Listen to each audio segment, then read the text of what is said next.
அழகிய தமிழ் உச்சரிப்புல மாணிக்கவாசகர் அருளிய சிவபுராணத்தை தஞ்சை பெருவுடையார் கோயில்ல வெண்கல குரல்ல பாடி எல்லாரையும் மெய்சிலிர்ப்புக்கு ஆழ்த்திருக்காங்க ஒரு சிறுவனும் சிறுமியும்.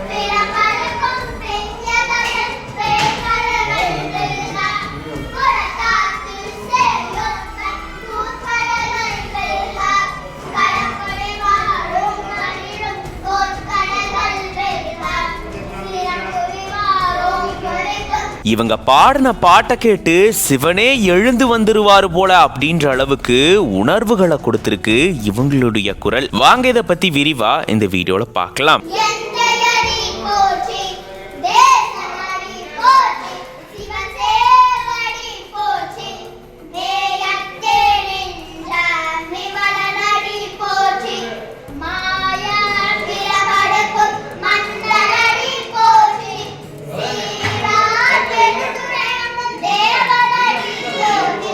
விழுப்புரம் மாவட்டத்தை சேர்ந்தவங்க 12 வயதான ருக்மணி, அவங்களுடைய சகோதரர் 6 வயதான தேவசேனாபதி. இந்த 2 குழந்தைகளும் தான் திடீர்னு மாணிக்கவாசகர் அருளிய சிவபுராண பாடல்களை பாட ஆரம்பிச்சிருக்காங்க. தஞ்சை பெரிய கோயில்ல எல்லாரும் சிவனை வழிபடுறதுக்காக வரிசையில நிக்கும் போது தூரத்துல இருந்து கொஞ்சம் கொஞ்சமா பாட்டு சத்தம் கேட்க ஆரம்பிக்குது. ஆதி சிவனே அப்படின்ற பாடல் ஒலிக்க ஆரம்பிச்சோடனே அந்த ஒளி வந்த திசையை நோக்கி பார்க்கும்போது 2 குழந்தைகள் அழகா நடந்துட்டே சிவனுக்காக இப்படி பாடல் பாடிட்டே முன்னேறி வந்திருக்காங்க. சிவனை நோக்கி கிட்ட வர வர இவங்களுடைய இந்த அழகான பாடல் ஒளி ரொம்பவே அதிகமா கேட்க ஆரம்பிச்சிருக்கு. நம்ம சிவாயா வாழ்க, நாதத்தாள் வாழ்க அப்படின்னு சொல்லி சிவனுக்காக மனமுருகி இவங்க பாடியிருக்காங்க. கேட்கும் போதே அப்படி ஒரு மெய்சிலிர்ப்பு எல்லாருக்கும் ஏற்பட்டிருக்கு. இதை பத்தி நீங்க என்ன நினைக்கிறீங்க அப்படின்றத கமெண்ட்ஸ்ல சொல்லுங்க.